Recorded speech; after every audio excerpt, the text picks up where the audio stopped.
दूर दूर से आए हुए हमारे किसान भाई बहन, सबको सादर जय हिंद, वंदे मातरम।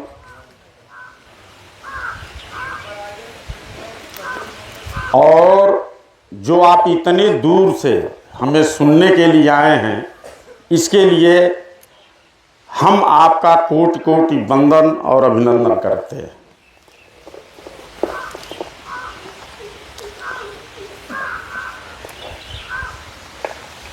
मित्रों, मैं समझ रहा हूं कि इसमें बैठे हुए जितने भी लोग हैं, इसमें लगभग 90% रुपए के बारे में बहुत कुछ जानते हैं, क्योंकि इस देश में सर्वप्रथम अगर रुपए की इस घोटाले को या इस रुपए में हो रही अनियमितता को, इस रुपए के माध्यम से हो रही शोषण को आप ही लोगों ने पूरे देश के पटल पर लाया था, जिसमें मैं भी था। कुछ समय का चक्र ऐसा चला कि अब उन स्थितियों और परिस्थितियों से सीख लेते हुए मेरे विचार में आया कि कुछ ऐसा करना चाहिए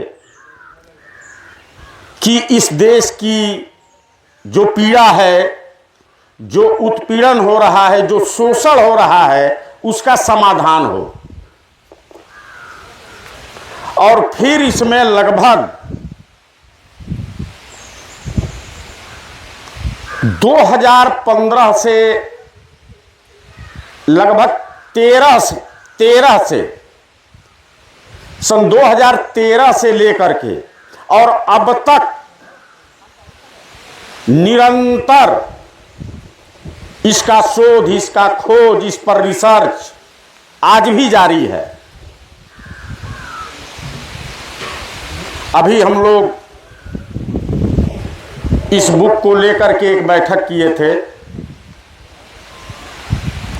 उस बैठक में यह निर्णय भी लिया गया कि आज देश में कर्ज के नाम पर जिस तरीके से उत्पीड़न किया जा रहा है, इस अवैध रुपए को लेकर जिस तरीके से किसानों की कुर्की और नीलामी की जा रही है, उसमें कुछ नए रिसर्च हो रहे हैं और इसके लिए पूरी एक लीगल टीम बनाई गई है। उसमें हाई कोर्ट के, जिले के जो हम लोगों से जुड़े हुए एडवोकेट हैं, वो अपना समय भी दे रहे हैं, मतलब उनसे हर तरीके का सहयोग मिल रहा है। तमाम डिस्कशन होता है और उसके बाद से जो चीज़ें निकल रही हैं, अब तो मैं देख रहा हूं कि उसको एक तरीके से बिजनेस भी बना दिया गया उस हथियार को, जो बड़े दुख की बात है। और ऐसा अगर आप लोगों के वहां हो रहा हो तो यह सब चीज़ कतई मत होने दीजिए। और उसका सबसे अच्छा उपाय है, और हम आपको बता देते हैं कि आपके पास अगर कोई इस तरीके का समस्या हो तो सीधा सोमदेव के मोबाइल पर आप फोन कर दीजिए। उसमें क्या हो सकता है, कैसे आप क्या करें, ये आपको बिल्कुल मुफ्त में सलाह देंगे। ऐसा नहीं है कि कोई हम लोग फीस लेते हैं या कोई, अगर कोई स्वेच्छा से अगर उसका काम हो रहा है, कुछ सेवा कर दे रहा है, तो वह बात एक अलग है। तो इसमें ऐसा भी कुछ हुआ है। वैसे मैं मुद्रा के बारे में, रुपया के बारे में आपको एक चीज बस बताऊंगा कि रुपया क्या है, आज तक बहुत कम लोग समझ पाए। देखिए, जब रुपया नहीं था तो वस्तु से वस्तु का लेन देन होता था। रुपये का निर्माण क्यों हुआ, उस रुपये के पीछे मंशा क्या थी? तो यही था कि जो वस्तु के बदले वस्तु का विनिमय हो रहा है, लेन देन हो रहा है, उसमें किसी न किसी का कुछ शोषण हो जा रहा है। उस शोषण को रोकने के लिए इस मुद्रा का जन्म हुआ। और जो मुद्रा का जन्म हुआ वो 3 धातुओं में ही हुआ, सोने में, चांदी में और तांबे में। यही 3 धातु की मुद्राएं चलती थी। जो 1 रुपया बना, मैं बिल्कुल ये दस्तावेजी बात बोल रहा हूं, जो 1 रुपया बना वह 1 रुपया चांदी का बना। इससे जो बड़ी इकाई बनी वह सोने में बनी, और जो सबसे छोटी इकाई बनी जिसे हम लोग पैसा कहते हैं वह तांबे में बना। इसमें गड़बड़ी कैसे आई आप और सुन लीजिए। हजारों बरस से यही मुद्रा चलन में रही और उसका मानक निर्धारित था कि इतने ग्राम सोना को मुहर बोला जाएगा, इतने ग्राम चांदी को रुपया कहा जाएगा, ऐसे करके पैसे में भी कि इतने ग्राम पैसे को आना, रत्ती, पाई, ऐसे करके उस समय चलता था। उसके तमाम पैसों के वो मापन होते थे। उस तरीके से उसका नामकरण किया गया था। नामकरण कब हुआ? तो इतिहास से यह पता चलता है कि जब शेर शाह सूरी सत्ता में था तो उसी ने ये सोने का, चांदी का, ये जो रुपया का निर्माण हुआ, तो जो चांदी का रुपया निर्माण हुआ वह 1 तोला चांदी शुद्ध था। भार में उसका कितना वजन था? 1 तोला। और उसका मूल्य कितना निर्धारित किया गया? तो 1 रुपया। और 1 ही तोला सोने का भी सिक्का का निर्माण किया गया और उसका नामकरण किया गया मोहर। और उसकी कीमत क्या की गई, क्या लगाया गया? तो 10 रुपया। आप 10 रुपया कह लीजिए या 1 मोहर कह लीजिए। उसके बाद ये जब ये चीज जब निर्माण हो गई, यही बहुत दिनों तक चला। जितने भी मुगल शासन में आए यही मानक रहा। ये जब से अंग्रेज आए तब से इस देश की व्यवस्था की ऐसी की तैसी कर डाली गई। अंग्रेज जब आते हैं तो पहला एक्ट जो बनता है, पहला एक्ट 1835 में,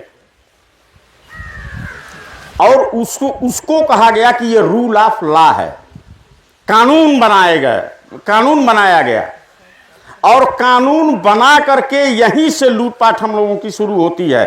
1835 जो बुक में उस एक्ट की कॉपी भी दी गई है, वो 2 पन्ने की कॉपी है, आप लोग पढ़िएगा। उसमें पूरे सोने का, चांदी का वजन कितना चाहिए वो सब लिखा है, कितना उसमें मिलावट है ये भी लिखा है। तो 1835 में पहली बार उसका कूटकरण किया गया, अर्थात मिक्स किया गया, उसमें से असल चीज निकाली गई, चुराया गया। 92% की शुद्धता रखी गई, 8% उसमें मिक्स किया गया सोना के उस मुहर में और चांदी के उस सिक्के में। यहीं से शुरुआत होती है एक्ट के द्वारा 1835 से। ये पहली भारत में लूटपाट थी। इसका ऐसा नहीं है, जबरदस्त विरोध हुआ था। ये भी है, लिखित है कि उस समय कलकत्ता, भारत वो अंग्रेजों की राजधानी कलकत्ता से ही गवर्न होता था पूरा देश, तो कलकत्ता में, बंगाल में इसका जबरदस्त विरोध हुआ, लेकिन ईस्ट इंडिया कंपनी ने बलपूर्वक उस आंदोलन को या उस विरोध को दबा दिया गया और ये एक्ट लागू हुआ। अब सोचिए उसका मूल्य कितना निर्धारित किया गया, तो 15 रुपए।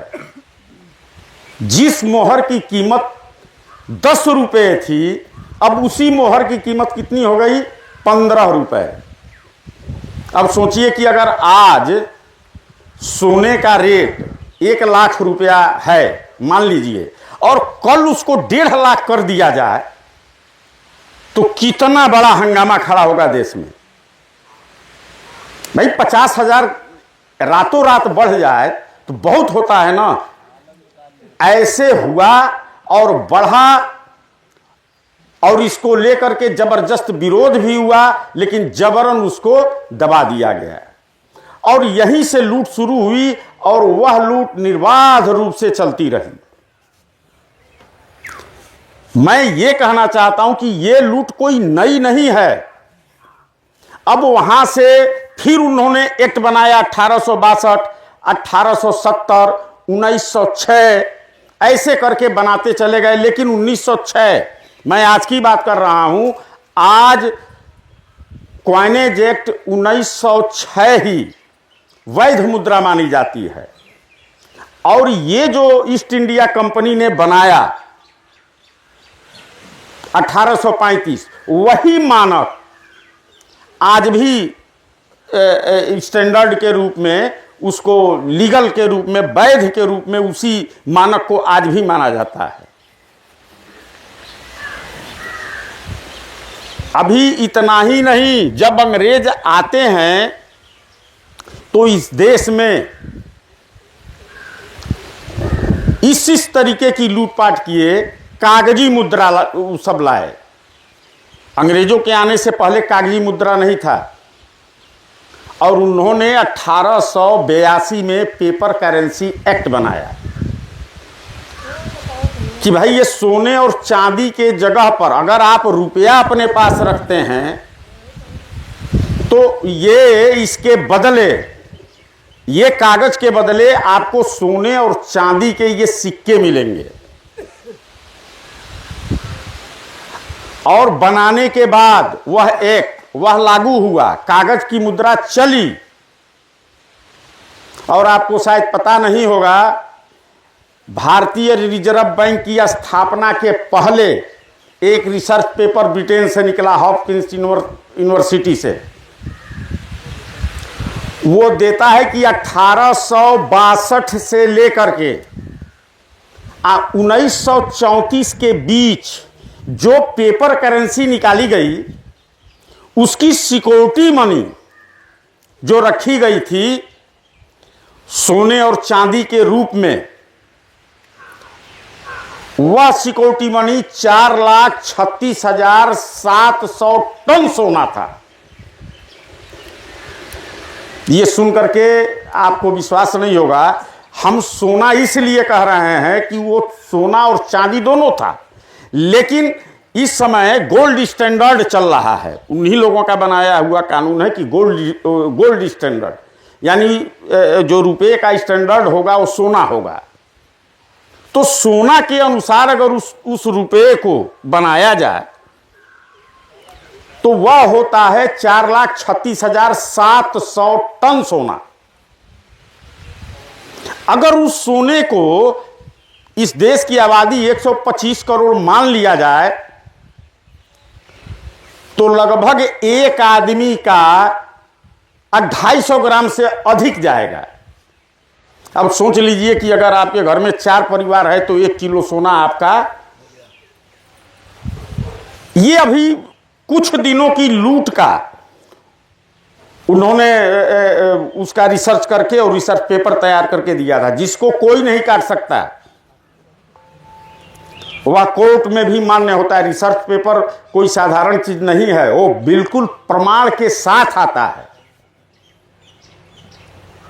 और ये सब चीजें मैंने बुक में दिया। बुक में बहुत कुछ आपको मिलेगा, हम सारी चीजें यहां नहीं, लेकिन बहुत संक्षिप्त में और सारगर्भित तरीके से बिल्कुल सरल ढंग से उसमें समझाया गया है।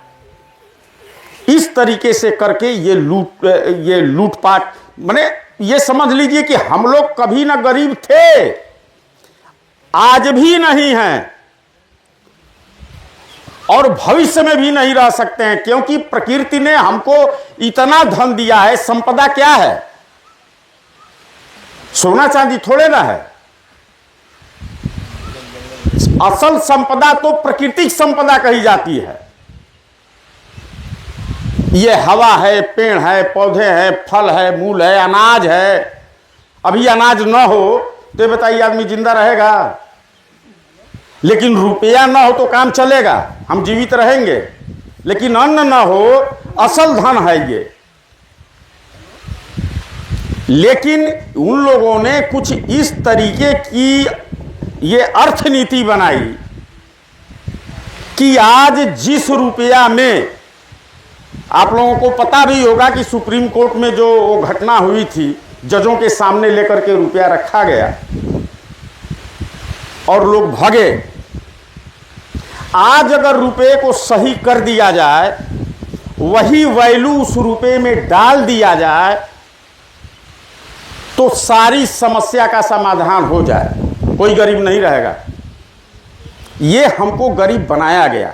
दूसरी बात ये कि नियमतः दुनिया का कोई भी मापक के मानक में छेड़छाड़ नहीं किया जा सकता है, वो स्थिरांक होता है। और इन लोगों ने रुपया के मानक को घटाते घटाते घटाते बिल्कुल खत्म कर दिया। अब वो हो गया है रुपया कागज का टुकड़ा। और विडंबना देखिए कि अगर इस समय डॉलर में भी कोई सोना नहीं है और रुपया जो अब भारतीय मुद्रा, ये भी कागज का टुकड़ा है, इसमें भी कोई मानक स्टैंडर्ड सब हटा दिया गया। इस हटाने के बाद भी अगर डॉलर यहां आप जाएंगे लेने तो एक डॉलर करीब करीब 100 रुपए में मिलेगा। अब ऐसे समझिए, एक अमेरिकी व्यापारी अगर अपना 1 किलो सोना लेकर के आता है यहां, तो वो जादू मंत्र से 100 किलो हो जाता है। और यहां से 100 किलो सोना लेकर के भारतीय अगर कोई व्यापारी गया, चाहे कोई व्यक्ति गया, तो वहां जादू मंत्र से 1 रुपया हो जाता है, 1 किलो हो जाता है। ये कौन सा शास्त्र है? ये कौन सी गणित है भाई? अगर सोना होता तो दोनों को आदमी बराबर कर लेता कि भाई हमारे मान लीजिए 1 रुपये में अगर 100 मिलीग्राम सोना है, या और उनके डॉलर में 200 मिलीग्राम सोना है, तो हमारा 2 रुपया और उनका 1 डॉलर बराबर हो जाता है। तो 2 रुपया और उनका 1 डॉलर पर चलता। तुम्हारे में भी कुछ नहीं है, कागज का टुकड़ा है, हमारा भी कागज का टुकड़ा है, खाली अंक लिख दिया गया है 1 डॉलर, और तुम्हारे ऊपर लिख दिया है, हमारे ऊपर लिख दिया गया 1 रुपया।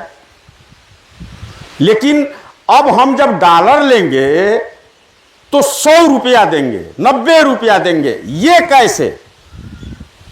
इसका मापन कैसे हुआ है? एक तो ये हो गया। अब आ जाइए, हम जब रिसर्च कर रहे थे तो एक बहुत अहम चीज मिला। आपने बैंक नोटों पर देखा होगा, भारतीय रिजर्व बैंक के गवर्नर का वचन खंड लिखा रहता है, मैं धारक को इतने रुपए अदा करने का वचन देता हूं। हम जब पुणे स्थित जो भारतीय रिजर्व बैंक का अभिलेखागार है, वहां जब मैं रिसर्च कर रहा था, तो रिसर्च के दौरान वहां से जो दस्तावेज मिले, उस दस्तावेज पर जब गवर्नर के वचन खंड पर मेरा ध्यान गया तो मैं आश्चर्यचकित रह गया। पहले सिर्फ अंग्रेजी में लिखे जाते थे, आप लोग बुक पढ़ेंगे तो मिलेगा। आई प्रॉमिस टू पे the bearer on demand at any office of issue. धारक के मांगे जाने पर हमारे किसी भी ऑफिस से वो जितने रुपए का नोट है उतने रुपए का सोना या चांदी का सिक्का तुरंत प्राप्त कर सकता है। उसका मतलब जो पहले छापा जाता था वो इंग्लिश में था। 1968 में 68 के बाद ये लोग हिंदी और इंग्लिश जो इस समय आप देख रहे हैं ये 68 के बाद आया, हिंदी और इंग्लिश में। इसमें एक जबरदस्त उलटफेर किया गया। उसमें क्या किया गया, आ तो on demand it any office of issue, इस शब्द को हटा दिया गया। इस समय जो देख रहे हैं उसमें से on demand it any office of issue इस शब्द को हटा दिया गया। यह क्या है, या तो ये पेपर करेंसी का कूटकरण है और ये अपराध है, इसमें आजीवन कारावास तक का सजा है। जैसे सिक्के के कूटकरण में है वैसे ही इसमें भी है। ये ऐसे समझिए कि जैसे ये खेत है, रुपया बैंक नोट क्या है, जैसे आपका खेत है, कहीं जाना होता है तो कोई खेत तो लेकर के जाता नहीं है, अपना खतौनी या उसका दस्तावेज जो होता है वही ना लेकर के जाता है, और जिसको दिया जाता है वो देख लेता है कितना लंबा चौड़ा, उसमें पूरा उसकी कहानी लिखी रहती है। ठीक इसी तरीके से पेपर करेंसी क्या है, तो उसी सोने चांदी का सर्टिफिकेट है। ये पेपर करेंसी एक्ट 1882 में लिखा है। ये एक्ट जब हमको मिला तो मैं दंग रह गया। अच्छा, इन सब चीजों को देखिए, कुछ सिद्धांत होते हैं उसको कोई नहीं बदल सकता। जैसे सूर्य पूरब से उगता है और पश्चिम में डूबता है, जैसे 60 सेकेंड बराबर 1 मिनट, 1000 ग्राम बराबर 1 ग्राम। ये घंटा मिनट सेकेंड क्या है, या तो इसे समय का मापन होता है। फीट क्या है, या तो दूरी का मापन होता है। किलोग्राम क्या है, ये भार की मापक है। ठीक उसी तरीके से रुपया क्या है, तो ये मूल्य का मापक है, इससे मूल्य का मापन होता है। तो सवाल ये हुआ कि इसका मानक क्या है। आज तक ये जब मैंने सवाल उठाया, आज तक इसका किसी ने जवाब नहीं दिया। आज तक किसी ने जवाब नहीं दिया। और जब मैं खोजा और जब वो दस्तावेज मिला, कॉइनेज एक्ट 1906, 1835, 1862, 1870 सारे एक्ट हैं। इतना मिला कि मुझे एक एक्ट की तलाश थी। और अब मत पूछिए कितना है दस्तावेज। पूरे दस्तावेजों की ढेर है। वो तो कुछ दस्तावेज बुक में लगाया गया, अगर सब लगा दिया जाए तो बुक रामायण जितना मोटा हो जाए।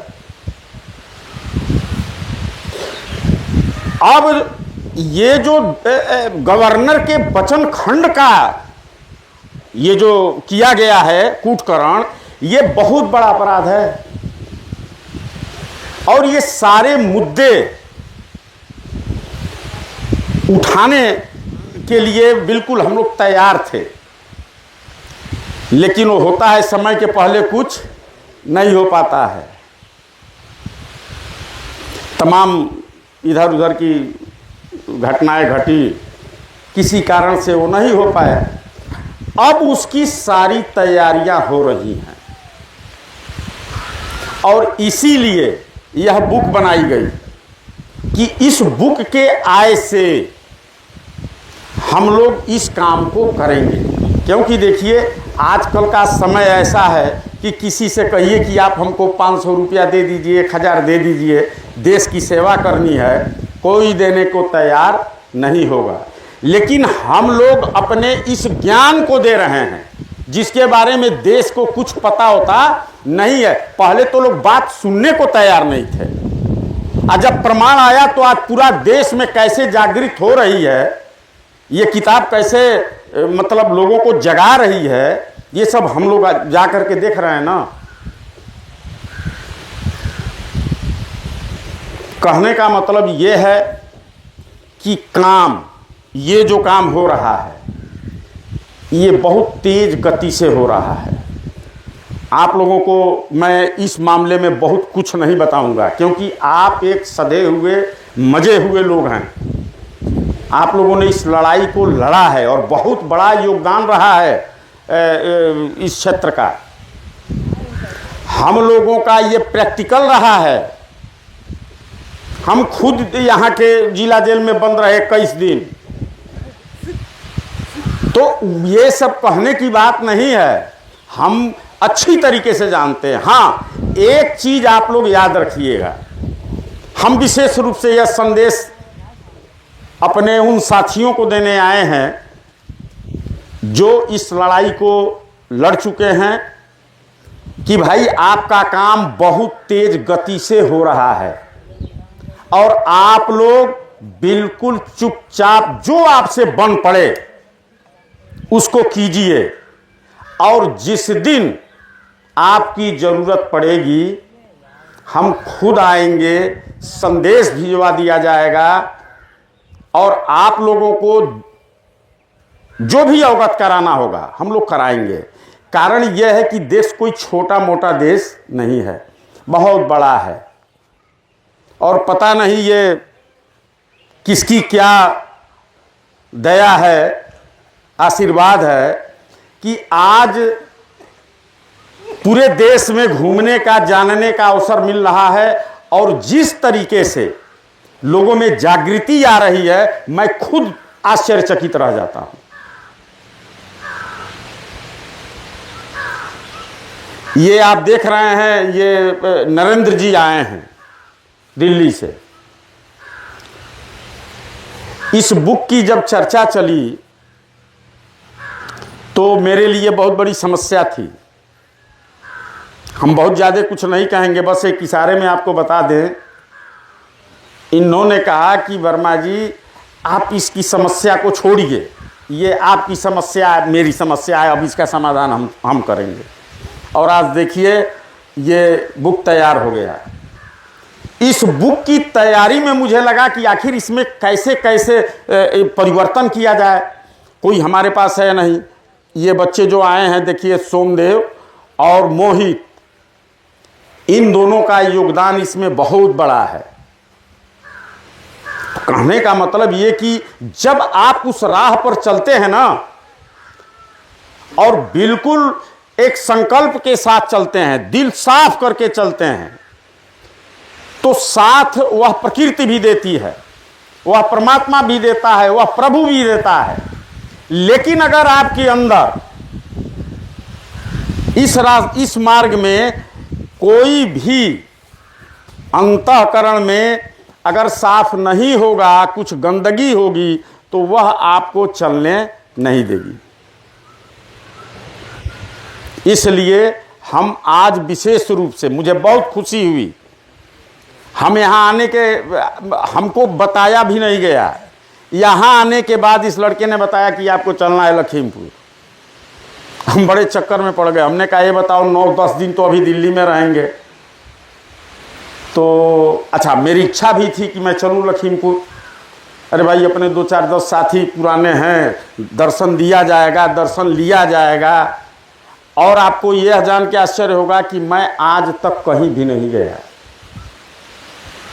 जाना हुआ तो बिल्कुल ऐसे ऐसे जगह गया कि जहां हम लोगों से कोई मतलब, हम लोगों के टाइप के लोग वो लोग नहीं हैं। और इस देश में ऐसे ऐसे लोग हैं जिसकी आप कल्पना नहीं कर सकते, एक से बढ़कर एक विद्वान हैं। हम देखते हैं उन लोगों को तो मतलब हमें आश्चर्य होता है कि ऐसे भी लोग हैं, ऐसे ऐसे देशभक्त पड़े हैं। उन्हीं को बस निकालना है, क्योंकि ये काम अगर चाहें कि हम वर्मा जी अकेले कर लें, शर्मा जी अकेले कर लें, ये असंभव है, क्योंकि ये देश इतना छोटा नहीं है। हम उसका अध्ययन कर रहे हैं ना, घूम रहे हैं, हम देख रहे हैं। इसलिए हम आपके पास समय नहीं देते हैं कि आप लोग एक समझे बुझे व्यक्ति हैं, आपको बहुत समझाना बुझाना नहीं है, और आप लोग जब जरूरत पड़ेगी तो कभी भी खड़े रहेंगे। आपको कोई कसौटी पर कसने की भी जरूरत नहीं है, आप कसा चुके हैं। बस यही मैं कहने आया हूं कि अगर भविष्य में ऐसी कोई जरूरत पड़े तो आप अवश्य आइएगा।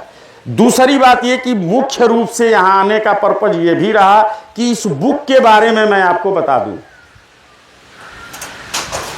यह बुक बहुत मेहनत से तैयार की गई है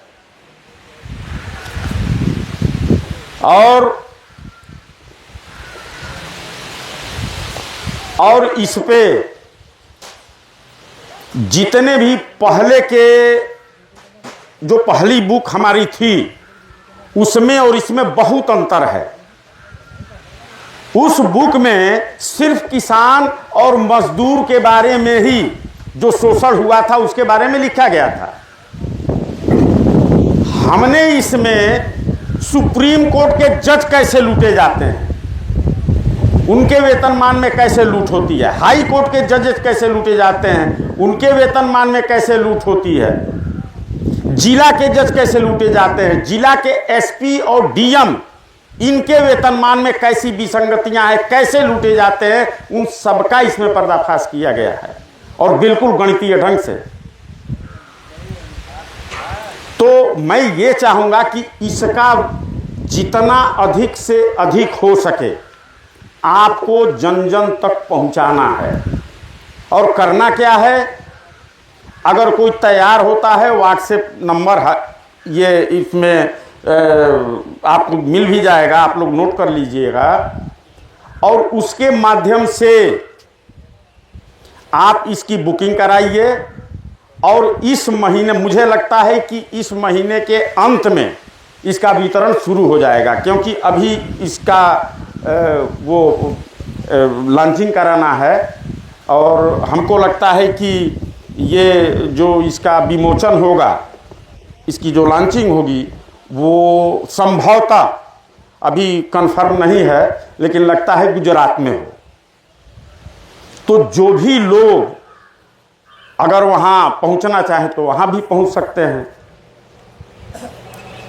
विशेष रूप से आपसे मुझे यही कहना था, और इसको अब हम चाहेंगे कि मैं बहुत कुछ रात भर जगा हूँ आने में, शायद आप लोगों को पता होगा 4 बजे भोर में हम लोग 4:30 बजे यहाँ पहुँचे हैं, तो थोड़ा सर भी भारी है, कुछ बोलने के मूड में नहीं हूँ। तो बस हम जिस उद्देश्य से आए थे कि आपका दर्शन लेंगे और दर्शन देंगे, इसमें मैं सफल रहा। और अगर हमसे कोई त्रुटि हुई हो, कोई गलती हुई हो, तो हम चाहेंगे कि आप लोग उसको क्षमा कर देंगे। इन्हीं सब शब्दों के साथ आप सभी को जय हिंद, जय सुभाष, वंदे मातरम। आप बोलिए थोड़ा सा अपना। आप ने बताया कि कैसे रुपए के माध्यम से हम सभी का शोषण किया गया है।